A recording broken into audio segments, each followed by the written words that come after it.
Well, get ready. In just 2 months, we could be facing another government shutdown. Short time ago, police left the scene, but look what was left behind. St. Paul police are now responding to our story about an investigation into the top leaders of the Catholic Church. Right now, we do know the federal minimum wage sits at $7.25. Winning it could be a real long shot. A tradition on the first day of the state fair is for the new Princess Kay of the Milky Way to get her likeness carved in butter. So, President Obama planning to make a speech today pushing Congress to increase the minimum wage. The Basilica Block Party got started officially about an hour ago. As for online passwords, are they written down in a secure place? Yes. Do you know where that secure place is? No. Been monitoring this for about 2.5 hours now. A car went into a pond with children inside. I think they're all here. Who's here for bradsattin today? I detected a slight hesitation. Well, helping when it is needed the most. Some local volunteers with the Salvation Army about to hit the road. Right now they are heading. Law enforcement and community leaders are teaming up today looking for ways to try to stop young Somali men in our area from being recruited by terrorists. Now, the threat involves the al-Qaeda-linked terror group Al-Shabaab. Panel is going to be holding a seminar in Bloomington today to examine how local men are being recruited, what can be done to stop it, and the lessons learned following that shopping mall attack in Kenya back in September. Al-Shabaab is claiming responsibility for that 4-day siege that killed 67 people. The FBI is looking into some evidence that trained terrorists are doing their prep work right here in the U.S. Take a look at this FBI surveillance video of an admitted al-Qaeda terrorist who already killed American soldiers in Iraq. But this video was taken not overseas, but in Bowling Green, Kentucky. Authorities saying he is one of 2 al-Qaeda members who were able to come into the U.S. because of a flawed system of background checks that didn't pick up their terrorist pasts. The system failed in the first place.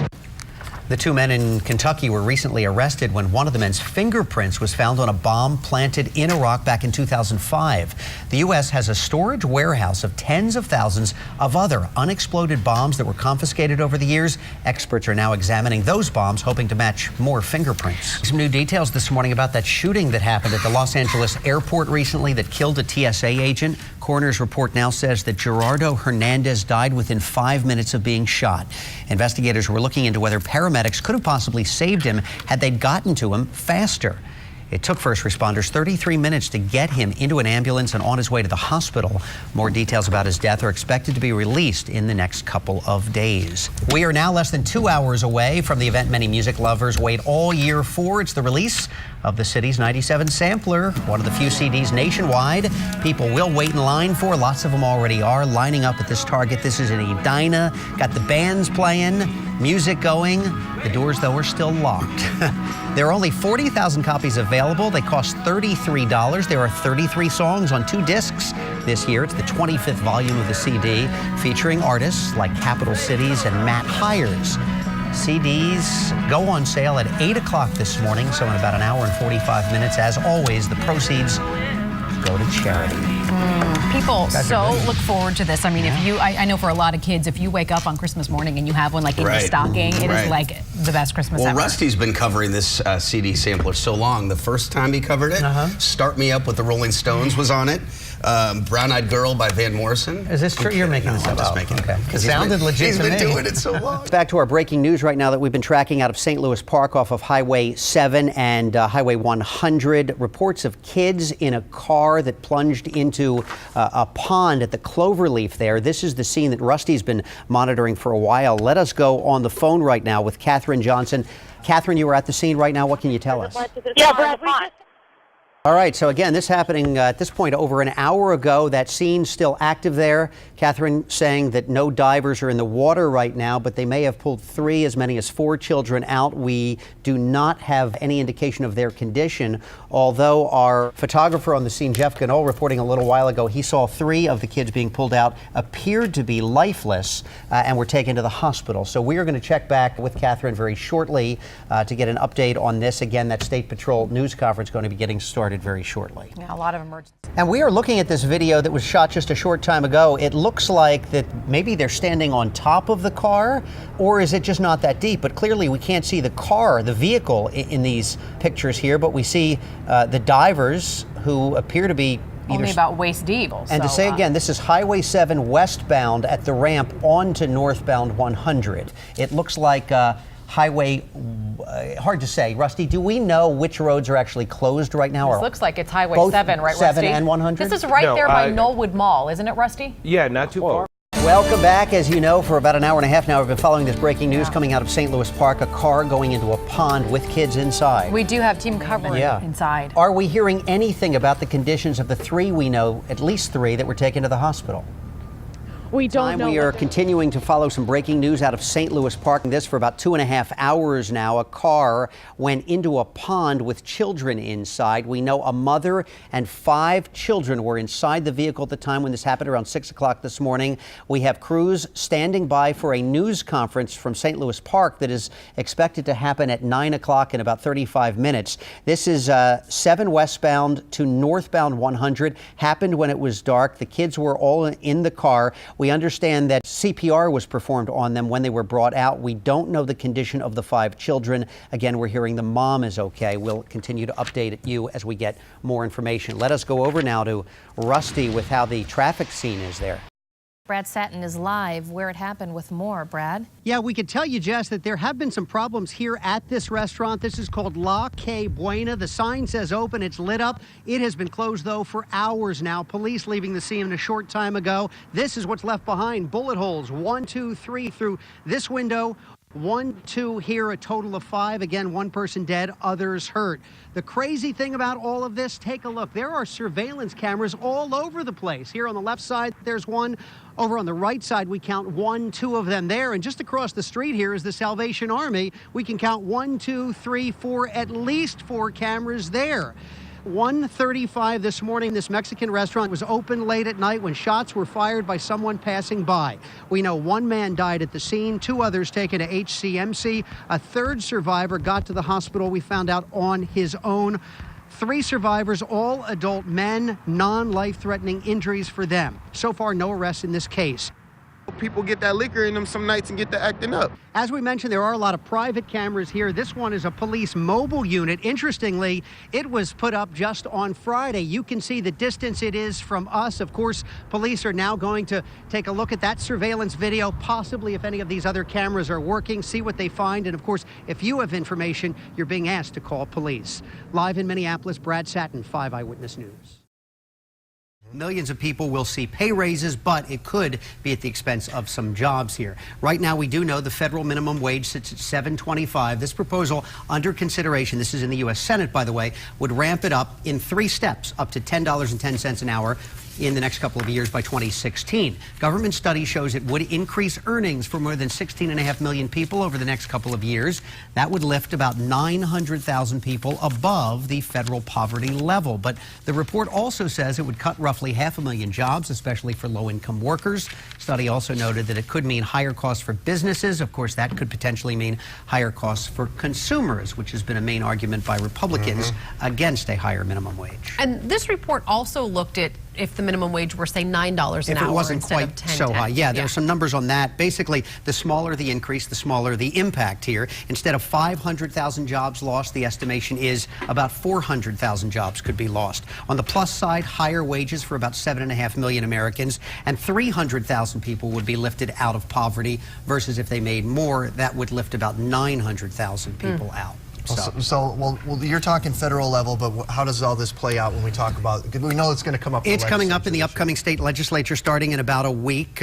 We know the mayors of Minneapolis and St. Paul in favor of a higher wage, as are many lawmakers. They're pushing, a lot of them, for $9.50 an hour. Currently, there are 2 minimum wages in Minnesota. Small businesses at $5.25, the larger ones at $6.15. However, we just talked about this. The federal minimum wage at $7.25. Most workers are making that. This morning, by the way, the Star Tribune just released a poll of 800 people, finding that 42% of them think the minimum wage should be up to $9.50 or higher. 37% say it should be raised, but not quite that high. 16% saying it should stay right where it is. Both federal and state proposals on the table. Certainly over the next few weeks and months, we'll see how this all plays out. We'll be hearing a lot about this particular subject. I think you are right, as we already have been, yes. Yeah. Okay, thanks, Brad. Sure, guys. The average person has 26 online accounts. That is a lot of accounts. So here's a question for you. If something happened to the person you love the most, could you find those accounts or even their passwords? Well, as you're about to see, 2 families tell us there is certain information we all should be dying to share. our honeymoon, day number 1 for us. Dale Jensen in Mexico with his wife, Patty. Having the time of my life. Documenting their new lives together, a marriage that would not last long. Where's Mom, huh? Where did Mom go? 4 years after that, Dale got a phone call at work. It was her saying, I think I'm having a heart attack. He rushed home to find his 46-year-old wife had died. At 11 o'clock, we were joking and talking on email about a vacation that we're going to take that summer.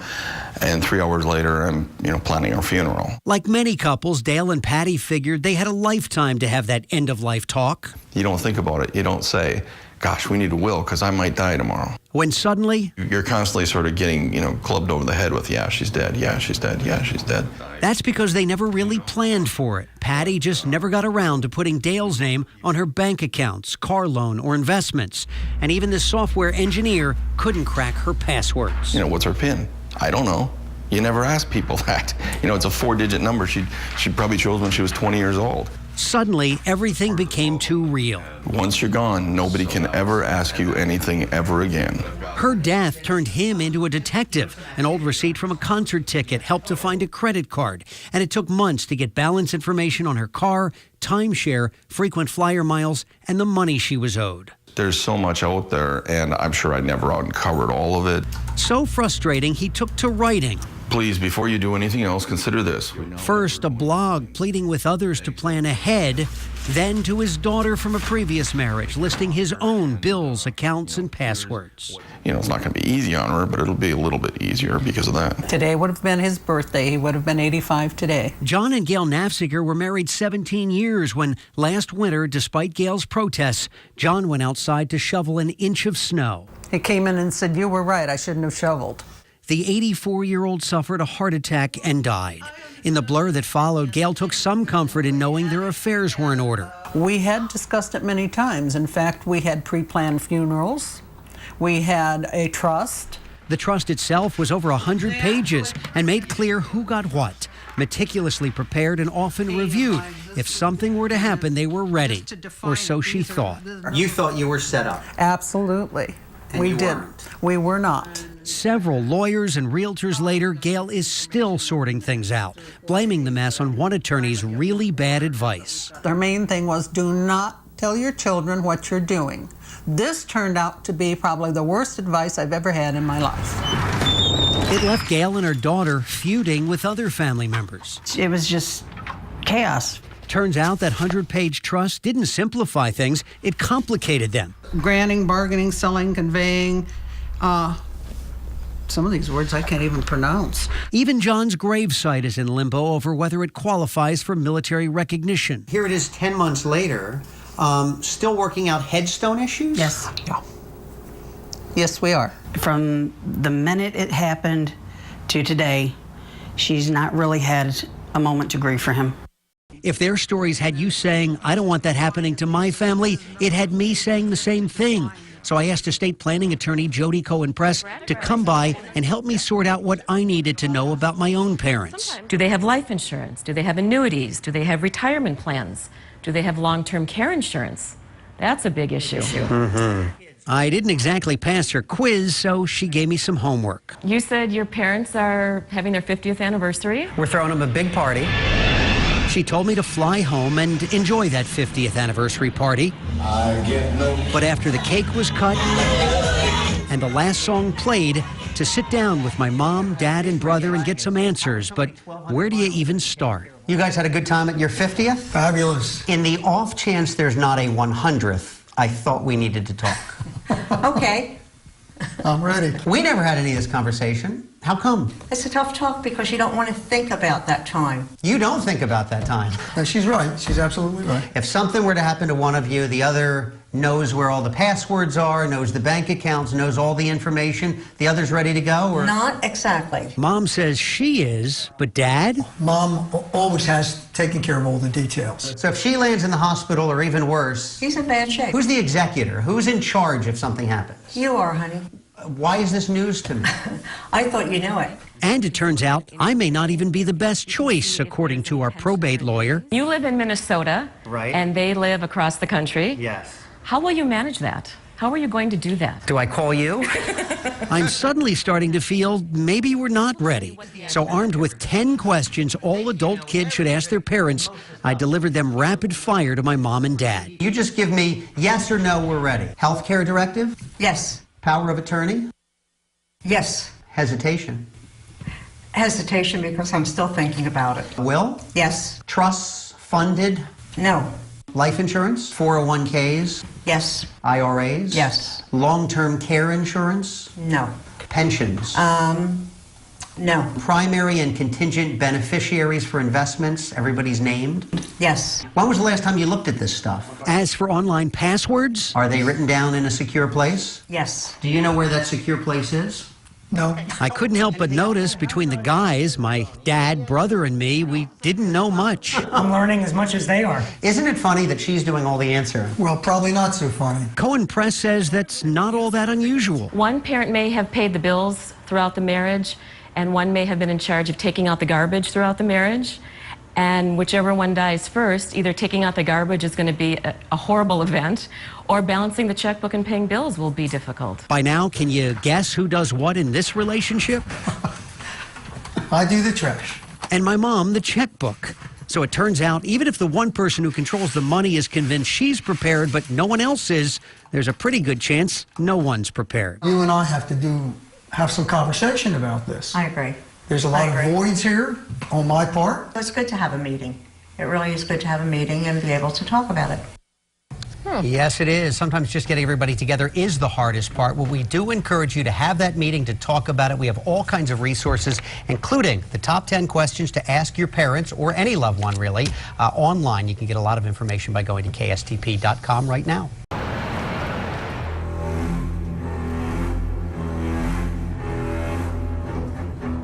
As you head to the shopping mall this holiday season, we wanted to alert you to a possible threat, one that parents have known about for generations, one that they don't seem to care strikes fear into the hearts of young children everywhere. They are heartbreaking images captured by my own coworkers of their sons, daughters, nieces, and nephews. From the looks of sheer terror to body language that, if it could talk, would say, Mommy, Mommy, get me out of here! Even the twins of my co-anchor Megan Newquist hysterical when faced with this threat. And this is the face of the threat. Yep, that dreaded trip onto the lap of old St. Nick. Look over there and say, cheese. Cool, guys. I paid a visit to Mall of America to see for myself because, hey, let's face it, this could be fun. Patty cake, patty cake. But a funny thing happened watching Santa in action. How is everybody? No one cried. Not a one. Santa was too busy signing leg casts. I mean, was anyone even remotely scared? No? Are you still sleeping? I'm beginning to think my crying baby story is in serious jeopardy. We've been doing pictures for a mighty long time. Even older kids paid him a visit, as they've done every year since they were born. Mom just keeps bringing them back. My kids have been seeing the same Santa for 17 years. How many times have they cried? None. How is that possible? I don't know, he's such a great Santa. Even the one mom who predicted it... They're gonna cry. ...let me down. Yeah, what would you like for Christmas? A book. For this Santa, it's the challenge of it all. It's like an addiction I have, and it's like, what kind of game or what can I work out to work What can you do to keep away the tears? Right, and I have enough tricks with a lot of experience. 42 years on the job, and talking to him convinced me he's the real deal. No one cries. I don't get too many, though. Play with the tank engine, boy. Well, almost no one. I might lose that many a year. Really? 5 a year? Yeah, I don't Out of how many kids? I see 15,000 to 17,000 kids in my time here at the Mall of America. And 5 of them will cry? 5. You did a good job. That's for you, hon. So my crying baby story was a failure, but my producer suggested I give it another try, starting with his own son, come Easter.